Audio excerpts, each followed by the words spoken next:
The rain had finally stopped, leaving a cool stillness in the air that wrapped around the small home. Sochi, one of Kimora's friends, had brought dinner, her warm presence filling the room with a comforting glow.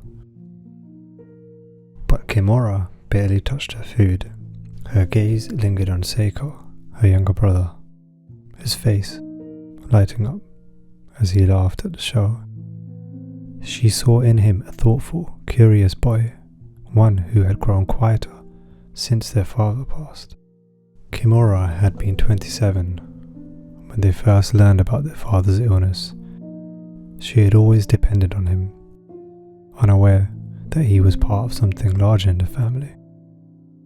He worked in construction, often away on projects for weeks, but when he was home, he devoted his time fully to them, his presence a steady anchor. "Are you joining us this weekend for volleyball?" Sochi's voice interrupted her thoughts, almost as if seeking his permission. "I want to come," he replied eagerly, his eyes sparkling. "I've always liked hearing the screech of shoes on the court." Kimora forced a smile, her heart heavy, yet grateful that he wanted to spend time with her. After Sochi left, she tidied the dishes and switched off the television as Seiko prepared for bed. "Did you like the show?" she asked softly. "Yep," he murmured, already half asleep. "Do you think would Dad have watched it with me?" The question stirred memories of their father's quiet presence, his way of making Seiko feel seen and cherished. She leaned down, whispering, "He would have loved it as much as he loved you." That night, as she lay in bed, images of her father's workshop filled her mind, boxes stacked to the ceiling, blueprints scattered all over the workbench, the smell of sawdust and oil. Her gaze drifted to the photos on the wall, and she felt herself pulled into each memory, vividly reliving the moments captured there. One image showed her father lifting the young Seiko high above the ocean waves, his strong hands keeping him safe above the foamy water, while Kimora laughed in the background, her eyes crinkled against the sunlight. The memory felt warm, yet bittersweet, a reminder of the family's joys now shadowed by his absence.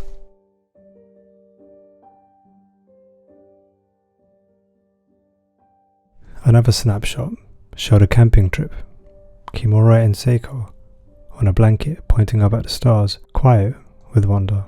Their father's arm wrapped around Seiko's shoulder as he spun stories about constellations he'd invented, blending mythology with tales of their own childhood dreams. On a nearby shelf sat a small model crane that Seiko had crafted himself. He had made it for good luck and strength. Moonlight spilled through the window, casting a gentle glow over Seiko's sleeping face. She remembered how their father would say the moon was watching over them whenever he was away for work, leaving her with the comforting feeling that somehow he was still looking out for them. That night, as Kimora lay in bed, she slipped into a vivid recollection of the workshop. The space was hazy, yet rich with familiar sights. Boxes piled high, old tools lying untouched, blueprints scattered across the workbench. Kimora wandered through the workshop, brushing her fingers over the worn tools, each one a different temperature against her skin. Then she noticed the box with her name. Inside, she found a small object her father had crafted. A tiny wooden bird, smooth and carefully carved. She felt an unexpected warmth, realizing he had been thinking of them, even in his quiet, unspoken way. As Kimora cradled the bird in her hand, a shiver ran down her spine, as if the workshop itself were holding its breath. The dim light shifted, darkening, as a faint hum began to echo from deep within the piles of boxes. She turned, following a sound of tentative steps. In the far corner, she noticed a heavy, ancient-looking box she had never seen before. Its surface was etched with symbols she did not recognize, symbols that pulsed with a dark, rhythmic energy. The box, drawing the air around it into an unsettling stillness. A faint whisper seemed to rise from it. Reaching out to touch it, Kimora's hand recoiled instinctively, but curiosity overwhelmed her with caution.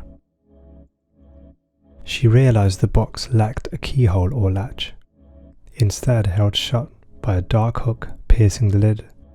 She reached for it, only for the hook to twist and crawl over her wrist, its sharp edge digging into her skin.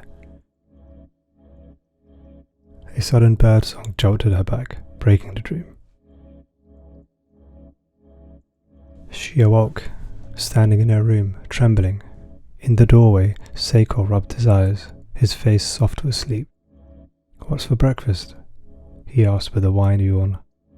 Kimora disguised her fear, hastily gathering her clothes and brushing them off as she made her way to the door, managing a bright smile. "How about your favorite, eggs on toast?" Over breakfast, Kimora was distant. Her mind replayed the image of the strange box with its symbols and that hook twisting and coiling into her skin. The sensation lingered on her wrist as though it had left a mark. She brought her wrist up to the dim moonlight, noticing a faint, spiraling bruise that had not been there before.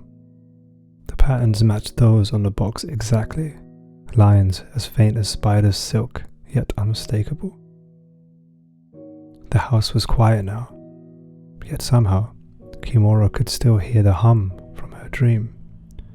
A low, vibrating pulse that seemed to come from deep below her, as if resonating through the floor. Her eyes drifted shut, an image flickered in her mind. A place she had seen before. It was a landscape, shrouded in mist, broken only by a faint outline of a tall, solitary figure waiting in the distance. There was something deeply familiar about him, yet his face remained a blur. She felt a pull toward that figure, a tug that went deeper than reason. She sat up with a start, her heart pounding, but the room was still silent, still. All at once, the pull was gone, as if it had never been there. She told herself it was just the remnants of her dream, just her mind playing tricks on her. And yet she knew with a certainty she couldn't explain that the journey she thought had ended was only just beginning. Outside, a thick fog hung low over the street, shrouding the world in an eerie quiet like secrets withheld just beneath the surface. She paused, hand on the door, and as it clicked shut, she caught her own reflection in the glass, a faint, knowing smile that flickered at the corners of the mouth, like fish hooks, drawing closed a lid.